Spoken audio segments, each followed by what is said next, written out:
hein, d'exposition, donc on n'a pas d'industrie nucléaire. Et quand on aura l'industrie nucléaire, déjà, on a TEPSCAN, في باب الواد, c'est vrai que c'est drastique, que vous avez la zone contrôlée qui se décline en plusieurs couleurs, la bleue, la orange, la jaune, mais en réalité, ils ne prennent pas trop de précautions. Ils ne veulent pas le montrer, du moins le chef. Il ne veut pas montrer, ils sont là, c'est du top, la radioprotection, on n'est pas à l'abri, mais on a eu des dépassements de doses à ce niveau-là. Et on sait que les personnes travaillent un peu trop, ils ne prennent pas trop de précautions, que les alarmes, les chambres d'ionisation ou la contamination, eh ben, on les a désactivées pour ne pas alerter. Mais ça ne veut pas dire qu'on va crier au loup. On va essayer de faire ce qu'on peut au fil du temps et ne pas. Voilà, les deux écueils que je voudrais que vous évitiez en matière de radioprotection, ne diabolisez pas le risque et ne le banalisez pas non plus. C'est le maître mot. D'accord? Oui. On est 5, enfin vous êtes 5, je suis la 6e. Il nous manque encore 2 personnes, c'est ça? J'ai appelé la résidente Ruiba. Elle essaie de se connecter. Apparemment, c'est un problème de réseau chez elle. Mais elle C'est arrive. dommage, معليش. Donc, qui nous a rejoint en dernier là? C'est Zineb Bouqina? Non, ماشي ريحاني, non. Asma Tebal. Oui, bonjour professeur. Bonjour. Vous êtes où? Je suis de Blida. Allah Blida. يبارك, Allah يبارك, Allah يبارك. Merci. Ça se passe bien à Blida? Oui, c'est vrai, C'est ça vous passe qui êtes bien. arrivé un peu en retard pour le CRNO. Oui, C'est j'étais dommage. perdue. Oui. J'étais perdue, mais il y avait un Saha, ils m'ont fait un J'espère que résumé vous avez récupéré un petit peu Oui, voilà, merci. d'informations. Eh bien, tant mieux. Elle était désolée, docteur Lahassine. Elle m'a dit qu'elle est arrivée un peu tard. Mais Malish, si vous voulez l'année prochaine, quand j'organise encore la sortie, vous pouvez faire partie. Hein. D'accord, merci beaucoup. Même parmi vous, hein, les حبوا يزيدوا يعاودوا. العرضة مفتوحة en 4e année. نروحوا 40. Malish, parce qu'ils ont prévu. Il y a eu des absents. Hein, je ne sais pas, ça doit être les 4e années. Il y a eu des absents. J'ai même une résidente du service. J'ai dit, pourquoi tu n'es pas partie? Il m'a dit, je suis enceinte. قلت لها ينعل هذاك زوج سوايع اللي عطيت لك زوج سوايع ونص في لا كونفérence هذيك. Parce qu'on avait fait le rattrapage de la conférence pour les A4 la veille. Où j'expliquais, il ne faut pas paniquer, il ne faut pas avoir peur. Même les femmes enceintes qui ont fait un scanner, qui ont fait une centime, elles ne dépasseront jamais les 200 millisieverts. Il y a quand les matelas, je suis enceinte. Enfin, c'est des choix. On aurait pu me donner une autre raison parce qu'en matière de radioprotection, elle ne courait aucun risque là-bas. Tout est sous contrôle et il n'y a pas vraiment d'exposition. On est plus exposé ailleurs peut-être que là-bas. Aujourd'hui, nous avons une conférence à rattraper. Donc, c'est la charge mentale. Mais je n'aime pas trop cet intitulé. Je lui préfère l'astreinte induite par le travail mental. Et on va voir pourquoi. Parce que cette histoire de charge mentale prête à confusion et chacun comment il l'interprète. Donc, les objectifs assignés à cette conférence, c'est d'appréhender le problème complexe de la charge mentale. Je récupère quelqu'un et je reviens. Je crois que Zahra Bouabouche, t'as Ruiba hadi. Là. Bonjour, professeur Ben Ça Masoud. va? Désolée pour le retard. Hein, j'avais Il n'y a pas pas de assez de souci, on vous crédit. attendait puisqu'on nous a dit, m'a dit que vous tentiez de. Justement, de me connecter. J'avais un problème de connexion. Elle était trop faible, pardon. Eh Hein. bien, je suis contente que vous soyez parmi nous. Merci, professeur Ben Masoud, avec ça. Donc, il manque une personne, mais on continue quand même. Donc, on n'a pas, à part la première diapo, le titre, je reprends. Donc, on a dit, c'est la conférence sur la charge mentale. Précisément, c'est l'astreinte induite par le travail mental. Aujourd'hui, on va parler du travail mental, alors que la dernière fois, nous avons parlé de l'astreinte induite par le travail physique.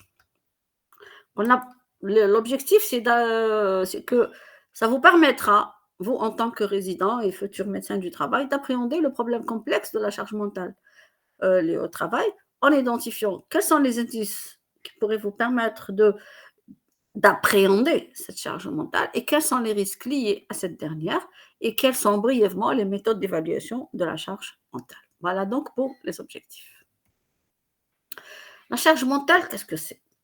Et est-ce que c'est quelque chose qui est vraiment à portée de main pour le médecin du travail? Pas trop, parce que la question de la charge mentale est beaucoup plus complexe à appréhender par nous que celle de la charge physique. Et encore même, la charge physique, quand on l'a vu, il y avait beaucoup d'indices ou d'indicateurs que nous ne pouvons pas utiliser en pratique courante. C'est des indicateurs qui sont réservés au labo de recherche. Avant de dire, le seul indice qui est peut-être palpable et accessible aux médecins du travail, c'est l'indice cardiaque via la cardiofréquencemétrie. Donc, la charge mentale, elle est facilement différenciable de la charge physique. La charge physique, c'est le muscle qui travaille. La charge mentale, c'est le cerveau qui travaille. Mais ce qui est difficile, c'est de distinguer cette charge mentale de la charge émotionnelle ou de la charge, il faut que je cherche le stylet, le pointeur, puisque vous êtes en train de voir le pointeur Yek. Oui, oui. Très bien. Donc, distinguer la charge mentale de la charge physique est aisé pour nous. Mais est-ce qu'on peut aisément également distinguer la charge mentale de la charge psychique ou de la charge émotionnelle? C'est là où il y a souvent confusion. Nous utilisons la charge mentale aussi bien pour traiter de la charge cognitive, si vous voulez, que de la charge émotionnelle. Je vais avancer, vous allez voir. Donc, la distinction, elle est complexe entre ce qui est charge mentale, à proprement dire, où il s'agit du traitement cognitif de l'information, de la charge psychique qui, quant à elle, nous renvoie au registre des sentiments, des émotions et du ressenti. C'est pour ça que quand on parle de charge mentale, généralement, on évoque le stress, on évoque le burn-out, qui sont un peu les conséquences néfastes de ces surcharges, y compris de la charge cognitive. Mais il y a une distinction à faire entre ce qui est charge mentale ou charge cognitive par rapport à la charge psychique. Vous allez voir après comment on fait. En évoquant le fonctionnement mental, vous allez pouvoir faire la différence entre les deux charges. Au fait, le travail mental nous renvoie aux aspects cognitifs de l'analyse des informations perçues. Notre environnement nous envoie des informations. Ces informations, nous les analysons, nous essayons de les comprendre, de les décoder pour pouvoir programmer une réponse. Et le traitement de cette information, en parallèle, il y a le traitement affectif, si vous voulez. Donc, il y a les aspects affectifs qui, eux, sont inhérents à l'état subjectif que le traitement des informations va engendrer chez nous. D'accord? Donc, on a des aspects cognitifs et des aspects affectifs dans le travail mental. Dans le travail mental, je répète, nous avons des aspects cognitifs et des aspects affectifs. Ça va vous paraître un peu difficile. Je vous demande juste de m'écouter parce qu'à cette conférence suivront 2 autres conférences concernant la santé mentale et vous allez pouvoir démêler un peu cet écheveau vers la fin. Mais à ce niveau-là, essayez de vous concentrer pour pouvoir acquérir le vocabulaire propre à cette partie de la formation. Donc, le travail mental dans votre tête doit vous envoyer aux aspects cognitifs qui sont en rapport avec l'analyse des informations perçues et aux aspects affectifs qui résultent justement de l'état subjectif de l'émotion qui est engendré par le traitement de ces informations. Et nous l'avons vu quand on avait fait la charge physique, en ergonomie, la charge de travail se décline en coût. C'est le coût d'une activité. D'accord? Donc, il y a la notion de ressources qui est au centre de ce concept. La notion de ressources de qui? C'est la notion de ressources de l'opérateur qui fait le travail. Donc, j'ai un opérateur, il va dépenser de son énergie, qu'elle soit énergie musculaire, énergie cognitive ou énergie affective en réponse aux contraintes qu'il a de son environnement de travail pour pouvoir vaquer à son activité. Donc, la charge de travail, c'est le coût. Donc, c'est quoi quand on dit en ergonomie, la charge de travail, c'est le coût d'une activité? Cela veut dire qu'en ergonomie, la charge de travail, c'est l'astreinte, c'est le prix qu'a payé l'opérateur pour faire son travail. Et donc, cette notion de coût nous renvoie à la notion de ressources. D'ailleurs, selon Jacques Leplat, le travail est une activité. Le travail, c'est l'activité. Le travail est une activité. Et la charge de travail représente ce que coûte cette activité à celui qui la pratique. Normalement, à ce stade-là et dorénavant, vous allez faire la différence entre la charge de travail et les contraintes liées au travail. Parce que la charge de travail ne représente pas les contraintes, elle représente plutôt les astreintes. Donc, on peut parler de surcharge de travail, il y en a trop, ou de sous-charge de travail. L'histoire de sous-charge de travail en matière de charge physique n'apparaît pas beaucoup. Parce que bon, à la limite, moins il va travailler, mieux c'est pour lui. Mais dans le domaine de la charge mentale, c'est tout à fait différent. Cet aspect de sous-charge de travail doit être pris en compte. Donc, quand est-ce qu'on pourrait parler de surcharge de travail? On en parle lorsque les ressources de l'opérateur sont dépassées par le coût que nécessite le travail.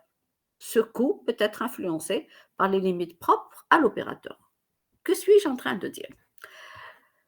Quand est-ce qu'il y a surcharge? Quand il y a une surcharge, quand moi qui fais le travail, moi qui fais l'activité, qui réalise l'activité, je perçois que je suis dépassée. C'est-à-dire que les contraintes dépassent mes ressources. Je vais prendre un sac de 50 kilos. Je ne peux pas. Déjà d'emblée, je me dis, je ne peux pas. Je vais faire des efforts. Ah, c'était 50, 25 kilos.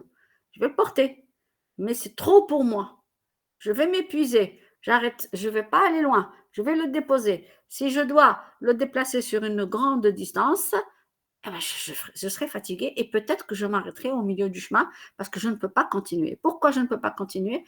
Parce que les contraintes sont supérieures à mes ressources. Je n'ai pas la force physique pour porter ce sac de 25 kilos sur 3 mètres, par exemple. 3 mètres, oui, on peut. D'accord? Donc, il y a surcharge lorsque les ressources de l'opérateur sont dépassées par le coût que nécessite le travail. Mais attention, cette notion de coût, elle peut être influencée par les limites propres à l'opérateur. C'est-à-dire, des fois, c'est une question de perception. D'emblée, je dis, ah non, je ne peux pas. Alors que si je faisais un peu plus d'efforts, je pourrais le faire. C'est-à-dire, moi-même, je pourrais percevoir une limite dans mes ressources sans que le travail soit réellement aussi coûteux que je le pense. Est-ce que vous avez compris? C'est-à-dire que c'est l'opérateur qui se définit sa limite, en quelque sorte, c'est ça? Et oui, parce que pourquoi on dit il faut attiser les motivations? Parce que pour que les opérateurs aillent plus loin que leurs limites. Mais pas. D'accord. Il y a une limite aussi à la limite. Est-ce que vous me comprenez? Oui, pour C'est-à-dire faire que le coût du travail, c'est soit parce qu'il y a beaucoup de contraintes, ce qui est vrai et perceptible, donc la majorité des opérateurs ne vont pas pouvoir faire face longtemps, du moins, ils pourraient faire face ponctuellement, mais pas longtemps. Mais parfois, l'opérateur lui-même se pose des limites dans sa perception. Et ça pourrait être des limites propres à l'opérateur aussi. Peut-être qu'il est malade, peut-être que malade physiquement, malade mentalement. Vous comprenez? Ce n'est pas, c'est pour ça qu'on vous parle de charge de travail, c'est ce que ça coûte à l'individu. Porter un sac de 25 kilos sur 3 mètres, Ben Saoud va être épuisé. Par contre, un gaillard qui pèse, on l'a fait dans la charge physique, 90 kilos, 25 kilos, et terbera. Vous comprenez? Maintenant, quand vous allez évaluer la charge que représente le sac de 25 kilos, c'est une contrainte. Il y a un coût cardiaque derrière pour que les muscles puissent répondre. Le coût pour le gars de 90 kilos et le coût pour Ben Messoud, c'est pas le même. Hein. Je n'ai pas le gabarit, je n'ai pas le poids, je ne peux pas faire face. Donc, il y a les limites imposées par l'état de l'opérateur, soit parce que c'est une limite mentale. D'emblée, il dit je ne peux pas, soit réellement il ne peut pas. Et là, ça va coûter différemment. Ce que j'essaie de vous dire, c'est que le même coût de travail, non, la même contrainte, d'accord, pourrait avoir des coûts différents entre les opérateurs et même par rapport à l'individu lui-même. Aujourd'hui, je suis en forme, mes ressources sont boostées, je peux pousser les limites, le coût va être perçu comme diminué par rapport au travail de la veille, alors que c'est le même travail, alors que le lendemain, je suis fatiguée, je suis épuisée, je suis grippée, je ne peux vraiment pas faire la moitié de ce que je pouvais faire hier. D'accord? Donc attention, cette surcharge de travail ou ce coût, puisqu'on avait dit que c'est une histoire de coût, c'est Et je ne peux être en situation de surcharge que si je suis vraiment dépassée par le coût que nécessite le travail. Mais parfois, je suis dépassée, non pas parce que le coût est excessif, mais parce que moi-même, j'ai des limites, soit physiques, soit mentales, d'accord, ou compétences, etc. Et, à contrario, il y a sous-charge de travail lorsque l'opérateur ne dispose pas de suffisamment de travail pour maintenir ses ressources attentionnelles. On ne le stimule pas suffisamment. Est-ce que vous avez compris? Oui. Très bien. Vous allez encore mieux comprendre. Donc, voilà un peu le schéma qui va nous permettre de visualiser cette histoire de coût lié au travail, lié à l'activité. Donc, le coût, c'est ça, la charge de travail, n'est-ce pas? Et c'est le rapport, on a dit, entre les sollicitations du milieu de travail et même du milieu extra-professionnel, c'est-à-dire l'ensemble des contraintes auxquelles l'opérateur est confronté et quel est le degré de capacité qu'il peut investir pour répondre à ces sollicitations. S'il y a un équilibre entre les sollicitations et les capacités, la charge de travail sera supportée. Si les sollicitations sont perçues comme étant énormes et les capacités moindres, eh bien, il y aura un surcoût au travail, il y a une surcharge de travail. Par contre, si les sollicitations sont très faibles par rapport aux capacités que pourrait développer l'opérateur, on parlera de sous-charge de travail. Et dans les situations en matière de travail mental, ce n'est pas bon. Donc, dans ce rapport sollicitation-capacité, qui va déterminer le coût lié au travail, vous avez certains facteurs qui vont influer. Dans le milieu de travail, dans la situation de travail, pardon, pas le milieu de travail, dans la situation de travail, il y a l'opérateur qui est là et nous avons la tâche qu'il doit réaliser. Cette tâche, il la réalise à son poste de travail. Il la réalise dans son environnement lié au travail. Par rapport à la tâche, quels sont les facteurs, si vous voulez, qui vont influer ou faire jouer cette sollicitation en hypersollicitation et hyposollicitation, donc en surcoût, en surcharge ou en sous-charge. Il y a la structure elle-même de la tâche, comment elle est construite, il y a son intensité, il y a sa complexité, il y a la durée de la réalisation de la tâche, il y a la cadence que l'opérateur doit maintenir, il y a les tâches monotones. Donc, il y a des caractéristiques liées à la tâche qui pourraient faire fluctuer les contraintes ou les sollicitations. L'aménagement de l'espace du poste de travail pourrait se surajouter à ces hypersollicitations. Comment est présentée l'information, puisqu'on est dans la charge mentale, donc on est dans le traitement de l'information, va aussi jouer un rôle sur cette sollicitation. Il y a par ailleurs où est implanté ce poste ou cette situation de travail, dans quel environnement. Dans l'environnement de travail, nous allons distinguer deux entités. Il y a l'environnement physique et l'environnement psychosocial. Dans l'environnement physique, vous le connaissez très bien, c'est les ambiances de travail, le bruit, les vibrations, l'éclairage, l'humidité, la température, l'exposition à des produits chimiques et les rayonnements ionisants. D'accord? Maintenant, il y a la sphère psychosociale ou l'environnement psychosocial. C'est cette partie qui va être développée dans les deux conférences qui vont suivre, Inch'Allah, pour compléter ce chapitre. Donc, le climat psychosocial nous renvoie aux relations de travail dans l'équipe, que ce soit avec les collaborateurs ou avec la hiérarchie. Il y a le statut de l'opérateur dans ce collectif.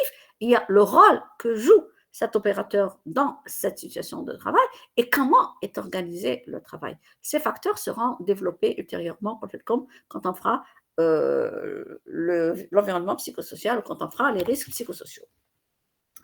À ces sursollicitations, à ces facteurs plutôt liés à la tâche, liés au poste, liés à l'environnement, aux ambiances physiques et à l'environnement psychosocial, il y a les facteurs extra-professionnels qui vont se surajouter. Et c'est pour ces facteurs extra-professionnels, maintenant en Europe, on leur accorde beaucoup d'intérêt au milieu de travail parce qu'ils vont influer sur la performance de l'individu. D'accord? Les facteurs extra-professionnels, c'est un peu la vie familiale, c'est un peu aussi le trajet. La consoeur de Blida, hier, arrivée au CRNA, c'était la croix et la bannière. Elle n'a pas profité de la visite comme ceux qui ont pu arriver plus tôt. Donc, du coup, le coût de la visite d'hier, pour notre ami qui vient de Blida, est surcoté, si vous voulez, par rapport à ceux qui sont venus d'Alger. Après, il y a les capacités de l'individu ou de l'opérateur. Les capacités de l'individu vont dépendre ou dépendent de son état fonctionnel, vont dépendre de son âge, vont dépendre de sa santé, aussi de sa personnalité. Est-ce que c'est quelqu'un qui s'investit? Est-ce que c'est quelqu'un qui ne s'investit pas? Au contraire, il y a la compétence qui a été acquise et le degré de motivation. Donc, les capacités de l'individu vont fluctuer selon ces différents facteurs qu'on va décliner au fur et à mesure. Donc, il y a des facteurs qui sont liés au travail, notamment en matière de la tâche, du poste, de l'environnement, aussi bien physique, psychosocial, et des facteurs extra-professionnels. Il y a aussi des facteurs qui influent sur les capacités ou les ressources de l'individu, comme l'état fonctionnel, l'âge, la santé, la personnalité, la compétence et la motivation.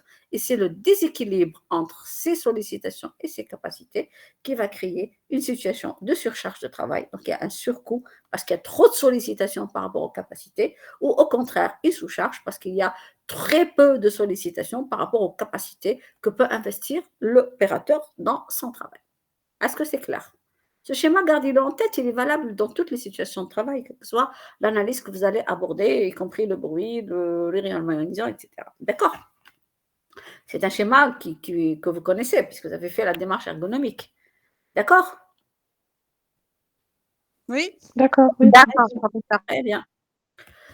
Donc, ce qu'on a compris jusque-là, c'est que tout travail a un coût.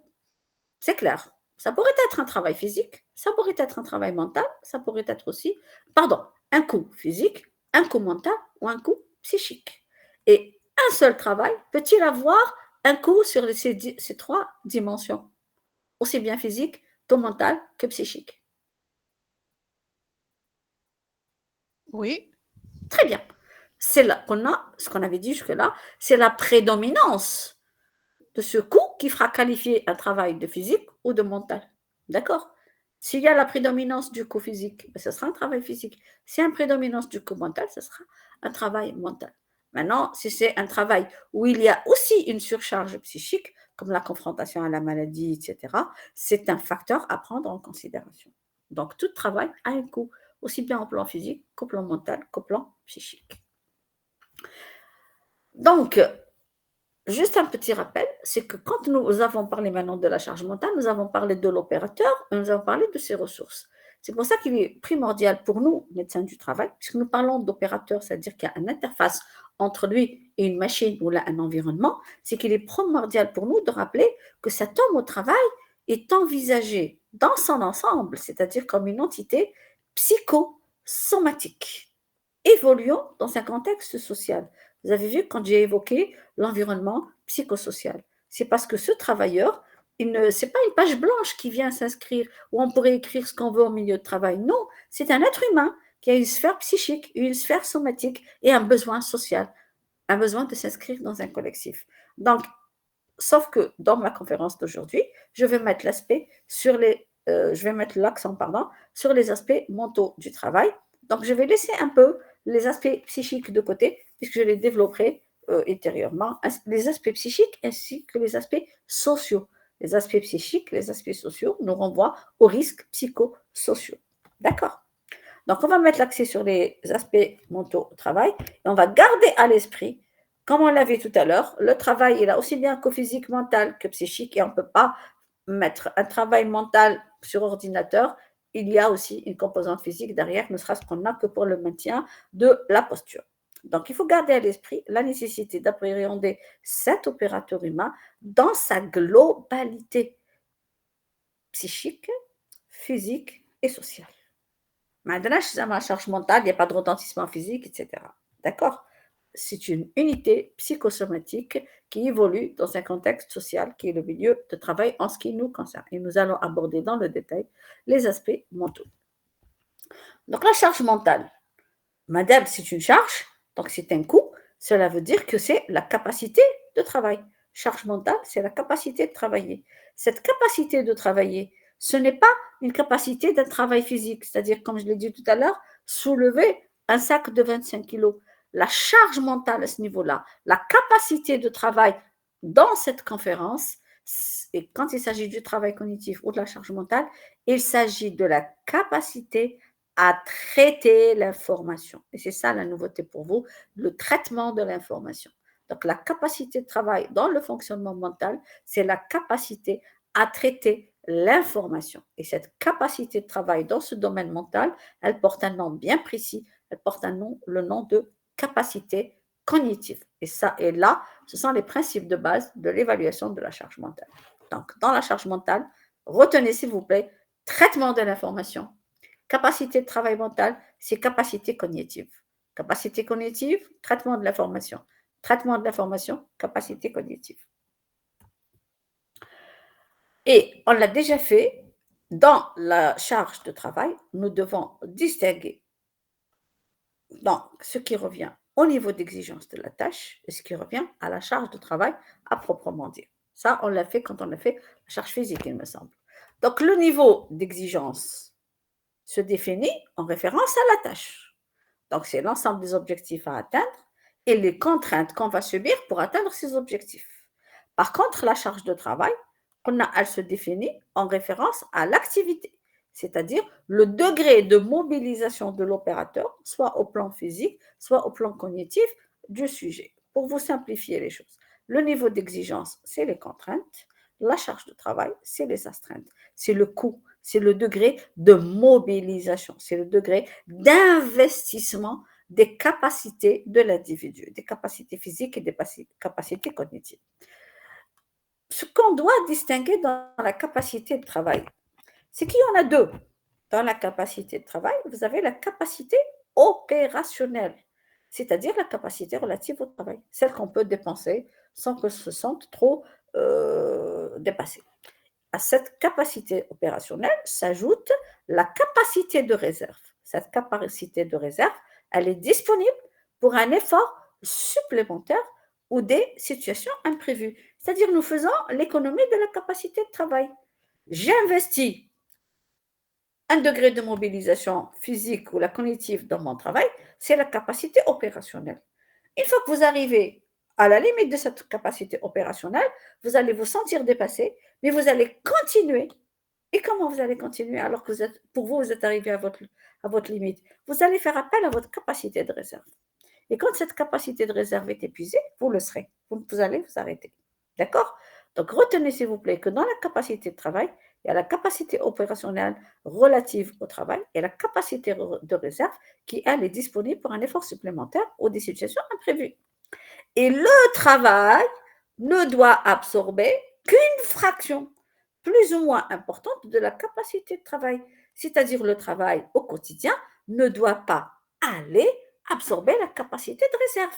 Dès que vous travaillez sur vos réserves, vous allez vous épuiser. Vous ne pouvez pas pouvoir tenir la cadence longtemps. Et ce n'est pas le but, puisqu'on veut que vous reveniez tous les jours pour travailler. D'accord? Gardez-moi, s'il vous plaît, à l'esprit, capacité de travail, capacité opérationnelle et capacité de réserve. C'est bon? Jusque-là? Oui. Très bien. Oui, ça va. Dans le fonctionnement mental, nous avons dit qu'il s'agit ici de traiter l'information. Il s'agit d'une capacité cognitive dont on a parlé. Donc, que se passe-t-il au niveau du cerveau dans son fonctionnement? C'est que le cerveau perçoit des informations. Vous êtes d'accord? Donc, à l'entrée du système, du fonctionnement mental, il y a la perception. Vous êtes d'accord? Et à l'entrée à la perception, à la sortie, il y a la réponse, le comportement. Donc, dans le schéma de fonctionnement mental, à l'entrée, nous avons la perception, pardon, et cette perception assure le contact avec le monde extérieur. Donc, cet afflux d'informations dans le cerveau, que va-t-il faire? Dans les informations, le cerveau va opérer une analyse cognitive. D'accord? Et en parallèle, il va opérer aussi des analyses émotives. Ces deux analyses, comme je viens de le dire, elles se font en même temps. Mais le cerveau met en route aussi le processus de la mémoire. Et à la sortie de ce schéma de fonctionnement mental, il y a la réponse qui est le comportement. Donc, vous voyez que l'analyse émotive ou affective se fait en même temps que l'analyse cognitive. Il ne peut pas y avoir de fonction mentale sans activation de la mémoire. Gardez-moi ça en tête. Donc, pour définir la charge mentale, vous voyez ici, on parlait tout à l'heure de la charge de travail, on a c'est le rapport entre les sollicitations, entre les exigences et les contraintes et les capacités de l'individu. Ici, nous parlons précisément de la charge mentale, donc les capacités ici qui vont être mobilisées, ce n'est pas les muscles, c'est la capacité cognitive. Donc, quand les exigences d'un travail mental sont en adéquation avec mes capacités cognitives, je vais travailler normalement, je vais me concentrer, je me trompe. Mais dès que je sens que je suis dépassée, eh ben, mes capacités cognitives vont être amoindries et il y a un surcoût de travail et certainement que je vais faire des erreurs. Et quand je vais me sentir dépassée, je vais me mettre en mode stress. Pourquoi? Parce que je pense qu'il y a un déséquilibre entre ce qu'on me demande, donc les contraintes, et ce que je peux donner comme capacité. Donc, je serai dans ces situations de stress et là, l'affect au plan émotionnel, je vais me sentir mal. Donc, pour définir simplement la charge mentale, c'est le rapport est actuel parce qu'on a, c'est un rapport qui est dynamique. Aujourd'hui, je suis en forme, je peux faire face. Demain, je ne le serai pas, je ne pourrai pas faire face, alors que c'est le même opérateur. Et quand je fais face, la charge de travail est bonne pour moi. Quand je ne fais pas, quand je ne peux plus faire face, il y a une surcharge mentale. Donc, c'est le rapport actuel chez un individu donné entre les exigences d'un travail donné et les ressources cognitives de l'individu pour y faire face. C'est la définition de la charge mentale la plus simple. C'est le rapport actuel entre les exigences de la situation de travail perçues par l'opérateur, ainsi que les capacités et ses capacités cognitives pour faire face à ces exigences. Voilà comment doit se définir la charge mentale. Même si vous ne retenez pas la définition et que ça tombe à l'examen, par exemple, je ne sais pas, hein, là, vous savez comment répondre. Vous devez retenir des mots-clés tels que capacité cognitive, exigence et charge. On pourrait aller plus loin, hein, selon Zikeli. La charge mentale, c'est un état de mobilisation. On mobilise, on met en route. C'est une mobilisation globale de l'opérateur humain résultant de l'accomplissement d'une tâche mettant en jeu le traitement d'informations. Elle symbolise le coût de ce type de travail pour l'opérateur. C'est ce qu'on a dit ici.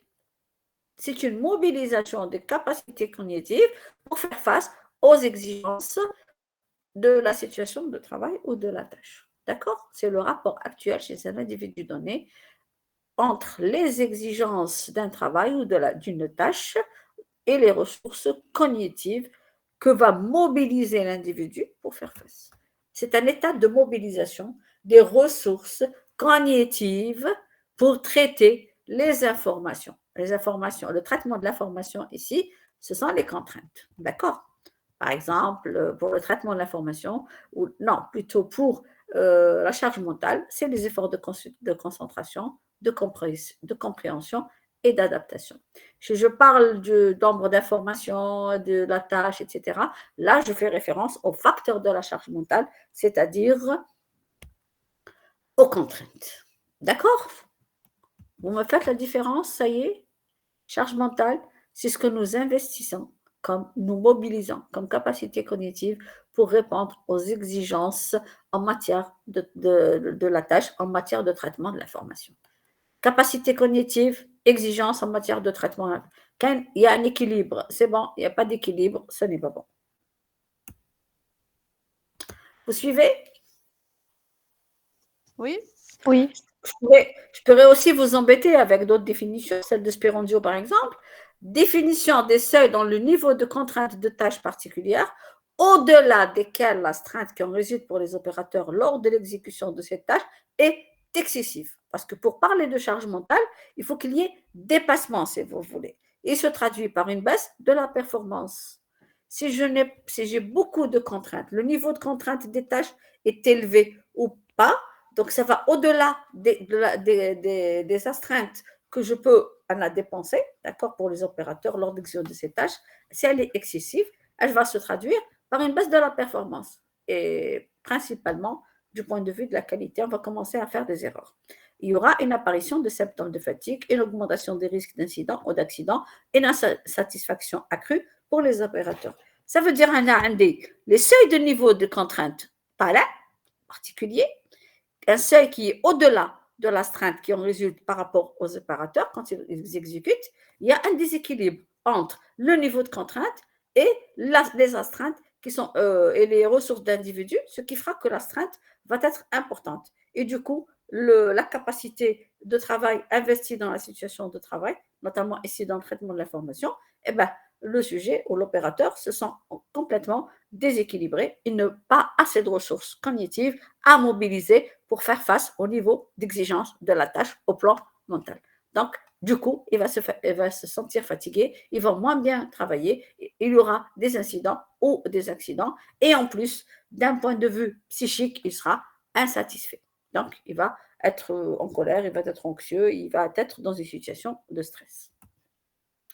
Donc, en matière de charge mentale, retenez-moi, ça nous gâche du blabla, mais qui veut dire la même chose. Donc, tout simplement, pour moi, la charge mentale, c'est le traitement de l'information. Et on a dit que traiter l'information signifie qu'après l'avoir perçue, donc, une fois qu'on l'a identifiée, l'opérateur va devoir faire un choix et prendre une décision.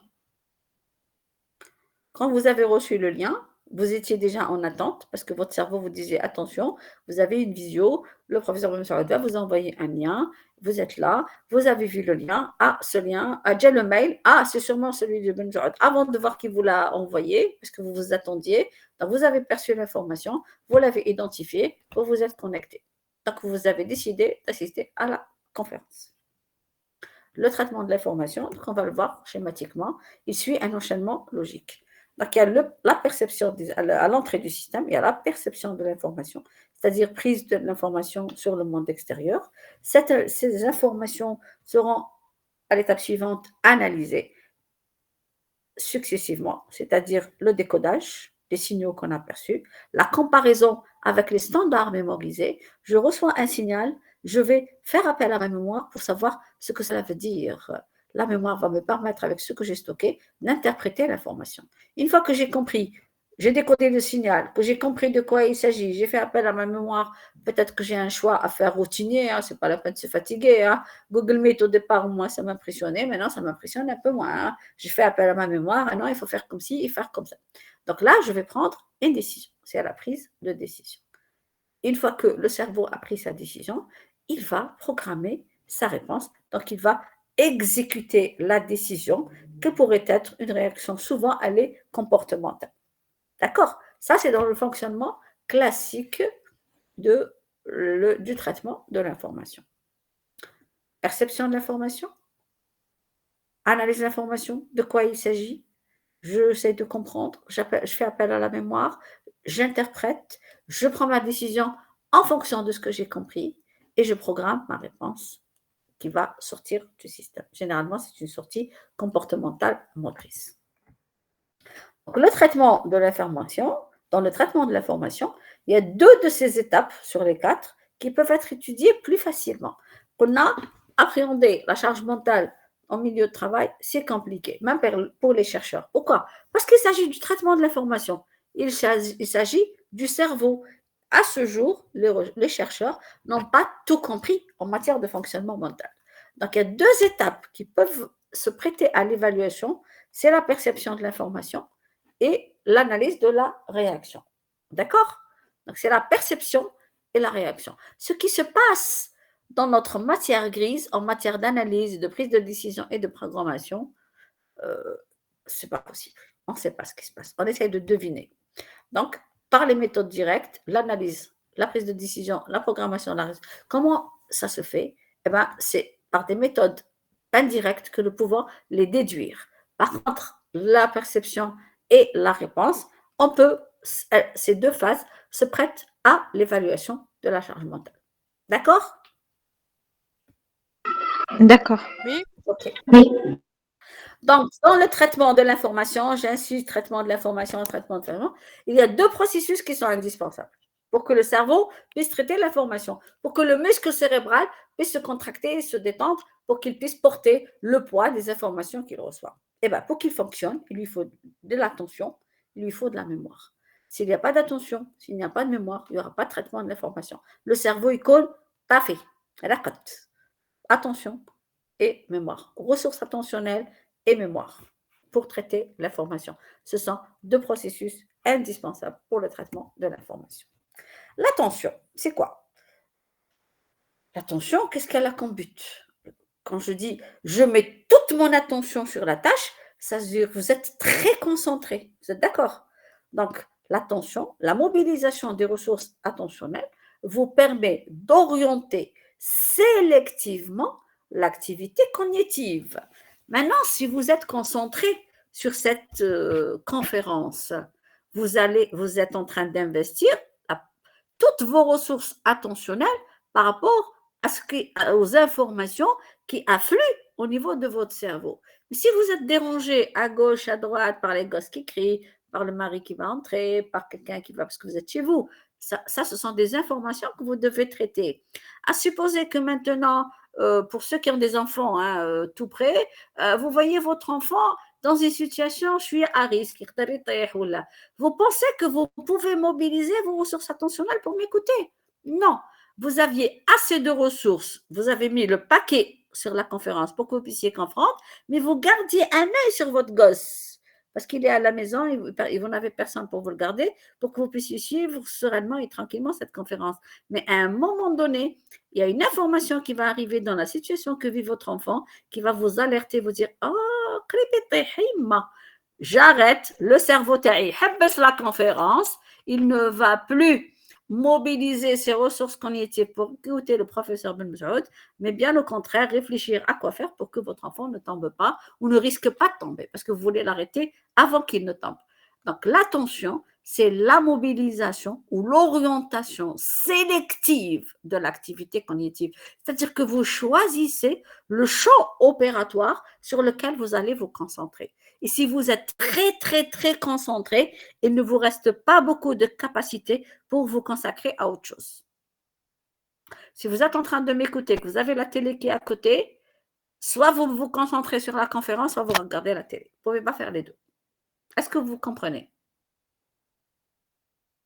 Oui, Oui. parfaitement. Donc, l'attention, c'est la capacité qu'a l'individu d'orienter sélectivement l'activité cognitive. Elle a deux faiblesses, l'attention. Les ressources attentionnelles, elles ont deux faiblesses. Une faiblesse spatiale, une faiblesse temporelle. La faiblesse spatiale, je viens de vous donner un exemple. S'il est possible d'accomplir deux activités en même temps, à condition que l'une soit plus ou moins automatisée, il n'est pas possible de focaliser son attention sur plusieurs objectifs à la fois. Pourquoi? Parce que vous ne pouvez pas. Et du coup, vous allez supprimer des actions concurrentes. Vous allez faire des choix. Sur quel champ opérationnel ou champ opérationnel je dois me concentrer? C'est à vous de déterminer vos priorités. Donc, attention, elle a une limite spatiale. Elle a aussi une limite temporelle. Votre cerveau ne peut pas, et si spatial, votre cerveau ne peut pas se concentrer sur plusieurs choses à la fois. Ça, c'est de la vulgarisation. Donc, et je ne peux pas me concentrer longtemps sur la même chose. L'attention ne peut être maintenue à un niveau d'efficacité optimal. Là, on veut que ce soit optimal comme efficacité, au-delà de 30 à 40 minutes, dans des conditions monotones. Quand les conditions monotones, sont monotones, qu'est-ce qui se passe? Votre cerveau va avoir tendance à quoi? À s'endormir. Donc, la vigilance va baisser. Il ne peut pas se concentrer s'il est moins vigilant. Donc, du coup, il peut être vigilant 30 à 40 minutes sans qu'il soit trop stimulé, mais au-delà, il faut qu'il soit stimulé. Si je reste sur cette diapo une demi-heure, vous allez vous ennuyer, sauf si je dis des choses intéressantes. Mais si moi-même je lis la diapo, nanani, nanana, nanana, nanana, nanana, vous allez décrocher vos ressources attentionnelles sur ce que je dis.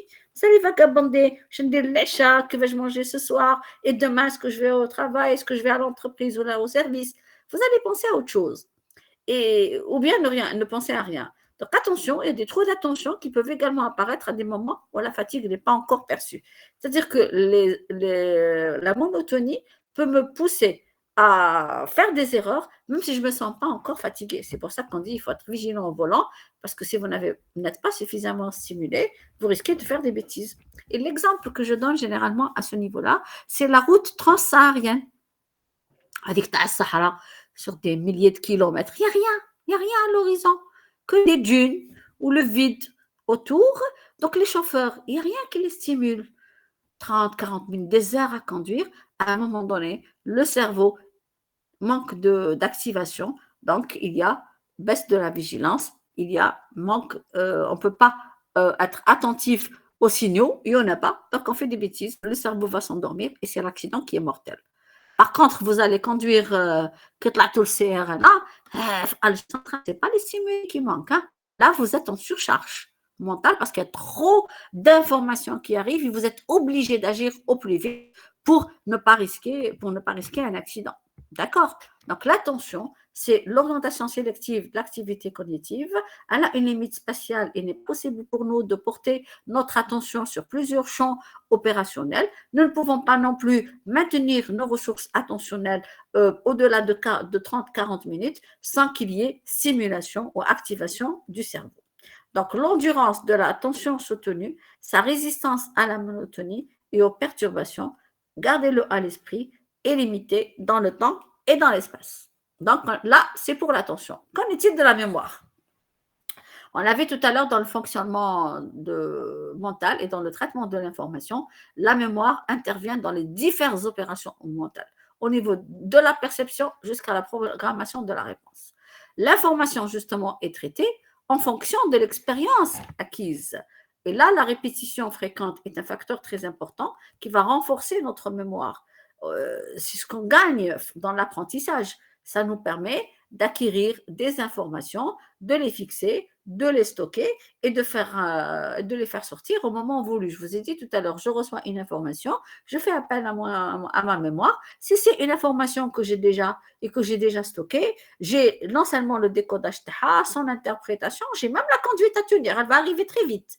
Je ne vais pas me dépenser beaucoup au plan mental, si vous voulez. Par contre, ça s'appelle un choix routinier. Quand le choix n'est pas routinier, vous êtes obligé de réfléchir, c'est-à-dire que vous n'avez pas le mode d'emploi dans votre cerveau, et là, ça va coûter beaucoup.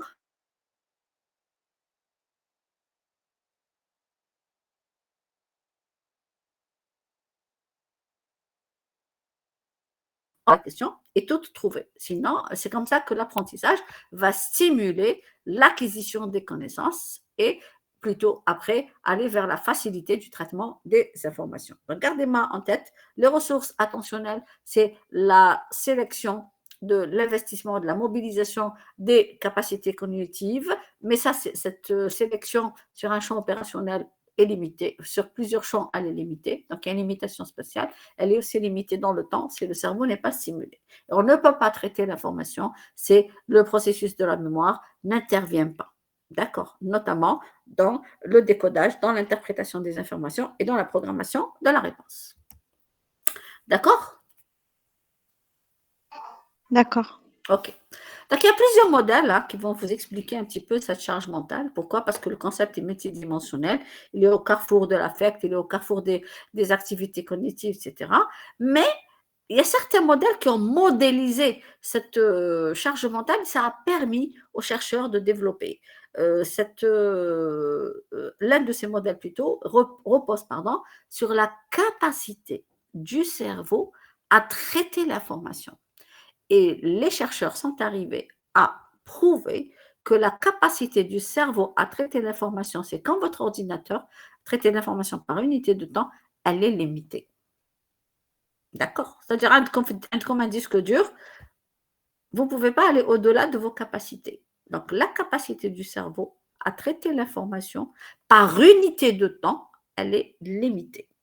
C'est comme pour les ordinateurs. Vous achetez un ordinateur JDID, hop, il va trop vite. Vous reprenez votre vieux ordinateur qui vous a aidé à une époque où vous l'appréciez beaucoup, et bien en ce moment, il va être dépassé parce que les informations qu'il a seront plus importantes. C'est là qu'est né le concept de la capacité limitée de traitement flash-charge mentale. Dans le fonctionnement cognitif, on est conditionné par une capacité limitée de traitement. Pourquoi?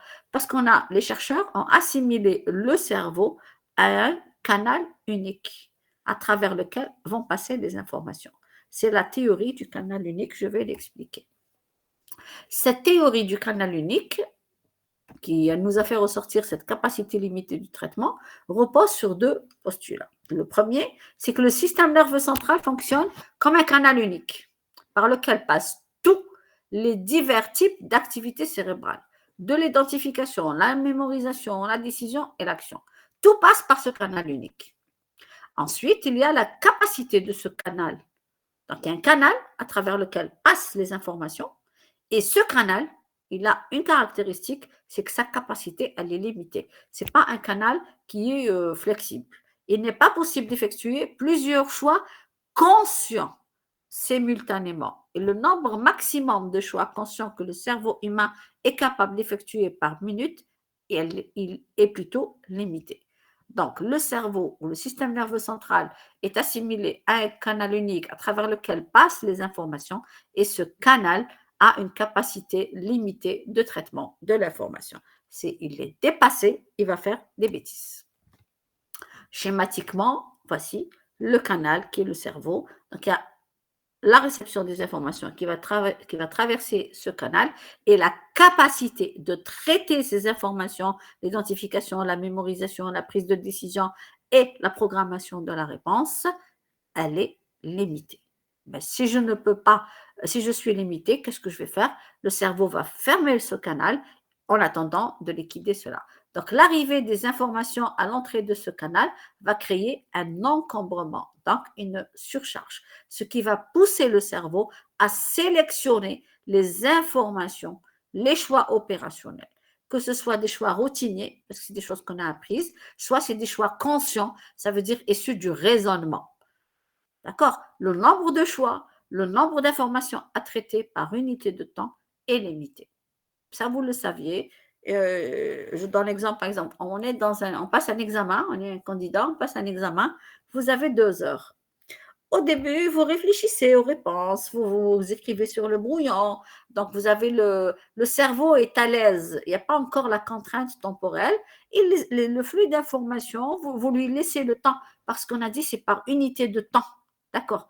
Quand j'ai le temps, je laisse passer les informations, j'identifie, je mémorise, je décide et je réponds. Au départ, je vais répondre sur le brouillon, je vais ensuite reprendre ma réponse, réfléchir bien, choisir mes mots-clés, etc. Je vais écrire avec le stylo rouge, le stylo vert, le stylo bleu, je vais tracer, je vais avoir une copie qui est jolie, qui est belle. Mes ressources me le permettent. Mais dès que je sens que j'ai moins de temps et que le sujet est plutôt compliqué, eh ben, je vais me passer des couleurs, je vais me passer du brouillon, je vais voir un autre choix. C'est un choix conscient. Je vais abandonner la qualité de la copie pour aller vers la quantité, pour mettre le maximum de mots-clés sur ma copie, parce que de toute façon, j'ai la contrainte de temps et mon cerveau n'est pas capable d'assurer la qualité avec le stylo, le traçage, etc. et d'écrire bien.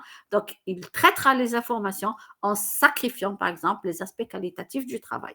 L'essentiel pour vous, vous avez fait un choix. Vous vous êtes dit, l'essentiel pour moi, c'est de répondre à toutes les questions et de mettre le maximum de mots-clés. C'est votre choix. Celui à côté, l'autre candidat va dire, non, moi, je vais continuer à travailler sur les 4 questions. Je vais traiter 2, mais je vais les traiter super bien. Hein. Vous voyez que c'est des choix conscients par 2 candidats avec 2 cerveaux qui ont fait des choix différents. Wahdi a choisi de diminuer le nombre d'informations, l'autre a choisi de traiter toutes les informations, mais en sacrifiant certains aspects du travail, notamment qualitatifs. Est-ce que vous comprenez un petit peu ce que je dis? Oui, ça va. Ça va, très bien. Donc, cette limitation, elle est due à quoi? Elle est due à la limitation de l'attention sélective. Pourquoi? Parce que vous ne pouvez pas, comme je l'ai dit tout à l'heure, mobiliser vos ressources attentionnelles sur plusieurs champs opérationnels. Vous devez choisir quel champ opérationnel vous allez investir. Donc, vos limites peuvent être atteintes en augmentant soit le nombre de choix à effectuer dans une tâche, soit la fréquence des signaux impliquant une prise de décision. Donc, l'encombrement mnésique. Soit il y a trop d'informations qui vont pénétrer, donc il y a trop de signaux qui arrivent, il faut les traiter, soit que les signaux ne sont pas aussi fréquents que ça, mais il y a plusieurs choix. Et le cerveau n'arrive pas à choisir. Et là, il va bugger, ou là, il va finir par faire un choix qui ne serait peut-être pas forcément bon.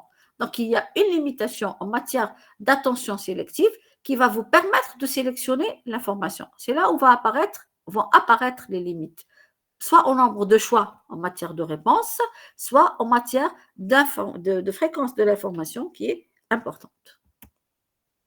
Donc, l'arrivée des informations à l'entrée de ce canal va créer un encombrement, donc une surcharge, et vous serez obligé de faire des choix de sélectionner des informations et de faire des choix. Et le nombre de choix, je répète encore, le nombre d'informations à traiter par unité de temps est limité. C'est la théorie de la capacité limitée de traitement de certains chercheurs qui ont été pour le canal unique. Et ça a été prouvé par le concept de la double tâche, qui est un des éléments de l'évaluation de la charge mentale.